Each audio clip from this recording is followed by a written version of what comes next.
Funeste jour que ce vendredi 24 mai 2024, où la nation ivoirienne a rendu un dernier hommage national à l'un de ses plus illustres fils, le président Henri Konan Bédié. Immense homme d'État, figure emblématique de la Côte d'Ivoire. Sa longévité politique, 65 ans de vie publique, remonte aux premières années de l'indépendance, où le président Félix Houphouët-Boigny lui confie de hautes responsabilités au niveau de l'État. Il accède à la magistrature suprême en 1993, après le décès du père fondateur, puis devient, après l'élection présidentielle de 1995, le deuxième président de la République de Côte d'Ivoire avant d'être renversé par un coup d'État en 1999. Sa popularité lui a valu de nombreux surnoms affectueux, dont celui de Sphinx de Daoukro, ou Nzueba, qui signifie « l'eau arrive », ou tout simplement HKB. Homme politique de premier plan au niveau national, il était le président du PDCI, le parti fondé par Félix Houphouët-Boigny. Il a œuvré avec le président Alassane Ouattara, alors président du RDR, à la création le 18 mai 2005 de la coalition des partis politiques se réclamant de l'idéologie politique de Félix Houphouët-Boigny, baptisé le RHDP. C'est ce RHDP, coalition des partis politiques oufouettistes, qui a soutenu la candidature du président Alassane Ouattara au second tour de l'élection présidentielle de 2010 et qui a fait front face à la tentative de confiscation de la victoire de son candidat. Le président Alassane Ouattara vouait une grande estime au président Henri Konan Bédié, qu'il considérait comme son frère aîné et à qui il accordait beaucoup d'attention. À l'annonce de son décès le 1er août 2023, à l'âge de 89 ans, le président de la République, Alassane Ouattara, avait décrété un deuil national de 10 jours, au cours duquel le drapeau national avait été mis en berne. Ce dernier hommage national, ce vendredi 24 mai, s'est déroulé dans l'enceinte du palais présidentiel où le président Henri Konan Bédié a officié en tant que chef de l'État du 7 décembre 1993 au 24 décembre 1999. En présence du président de la République Alassane Ouattara et son épouse, la première dame de Côte d'Ivoire, et aussi de personnalités politiques de premier plan venues de l'extérieur prendre part à cet hommage, notamment le président Nana Akufo-Addo du Ghana, la première ministre du Togo représentant le président Faure Gnassingbé, le représentant du président Abdou Diouf, le président de la commission de l'UEMOA, le gouverneur de la BCEAO, en présence de la veuve Henriette Bomo Bédié, qui a partagé la vie du défunt pendant 66 ans, de ses enfants, de sa famille biologique, de sa famille politique, le PDCI, des hautes personnalités de l'État et des représentants de toutes les composantes de la société ivoirienne. La dépouille du président Henri Konan Bédié a reçu les honneurs dus à sa qualité de grand serviteur de l'État qu'il a été. Ses successeurs chefs d'État, le président Alassane Ouattara et le président Laurent Gbagbo, ancien chef de l'État, se sont recueillis sur sa dépouille. Puis, tour à tour, témoignages et oraisons funèbres sont venus rappeler les qualités marquantes de l'homme.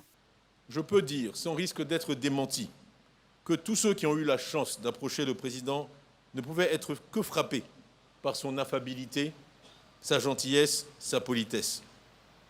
Alors qu'on aurait pu attendre d'un homme qui, dès le plus jeune âge, fréquenta les grands de ce monde, du président John Fitzgerald Kennedy au général de Gaulle, une certaine hauteur. Il était au contraire d'un abord aisé. Il avait toujours pour vous une attention, un petit mot gentil qui vous montrait qu'il s'intéressait à vous et aux aspects les plus banals de votre vie.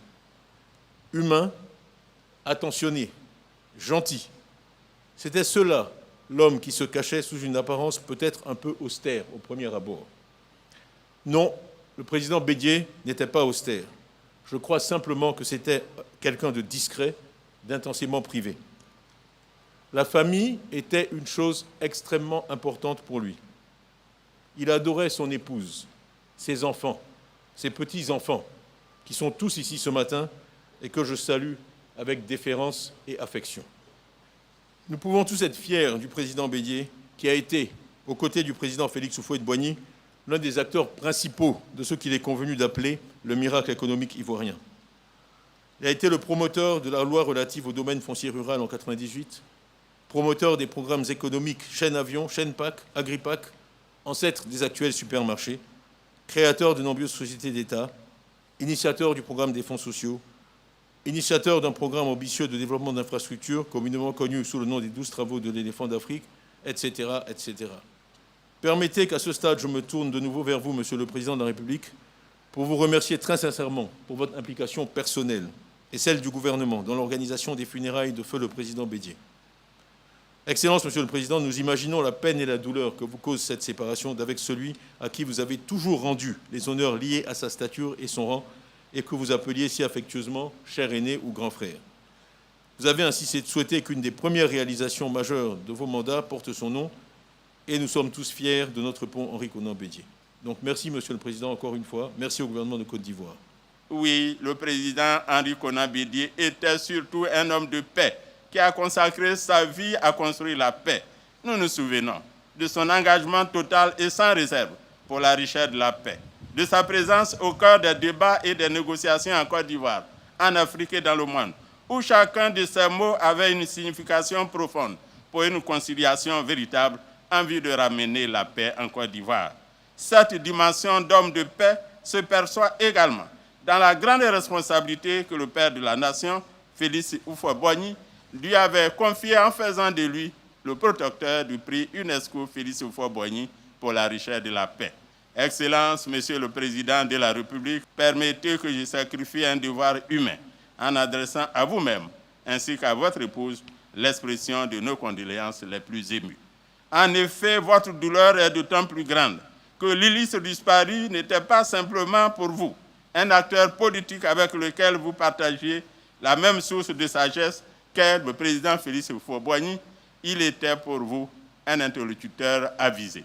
Il savait être aussi une personne ressource, une oreille attentive, un appui inconditionnel et précieux dans les moments de grands questionnements, une conscience en alerte des subtilités des arcanes sociales, des arcanes économiques et politiques de notre pays. Il était surtout pour vous un aîné, et ce mot à lui seul traduit toute la charge affective, toute l'intimité de la proximité que vous entreteniez mutuellement et généreusement. Cher Président Bédié, la Côte d'Ivoire perd en vous un lieu de repère, un condensé d'expérience, un homme accompli et d'accomplissement, un artisan de paix, un fervent adepte du dialogue fécond, un grand serviteur de l'État, un homme d'une envergure indéniable, une personnalité historique qui a su bâtir son histoire en influençant l'histoire de son pays. En signe de respect, les honneurs militaires ont été rendus à sa dépouille. La sonnerie aux morts et un défilé militaire devant la dépouille de l'ancien chef de l'État, marqué par le passage, la musique de la garde républicaine, le drapeau de l'État, une section de l'école de formation des officiers de l'Académie des forces armées, 2 pelotons de la gendarmerie nationale, une section de l'armée de terre, une section de l'armée de l'air, une section de la marine nationale, une section de la garde républicaine, une section du groupement des sapeurs-pompiers militaires. Au moment de la séparation définitive, la veuve, consolée par le président de la République, Alassane Ouattara, et son épouse. Le drapeau de l'État a été remis à la famille en signe des loyaux services rendus par l'ex-chef de l'État à la nation. De même, sa dépouille a été remise à sa veuve et à sa famille pour la suite des obsèques qui vont se poursuivre par un hommage rendu dans l'après-midi de ce vendredi 24 mai à l'Assemblée nationale où le président Henri Konan Bédié a présidé pendant 12 ans, de décembre 1980 jusqu'au 7 décembre 1993, date où il a pris les rênes de la présidence de la République. Après Abidjan, les obsèques se poursuivront à Daoukro, sa ville natale. Son inhumation aura lieu le 1er juin dans son village natal Pépressou, dans la stricte intimité familiale.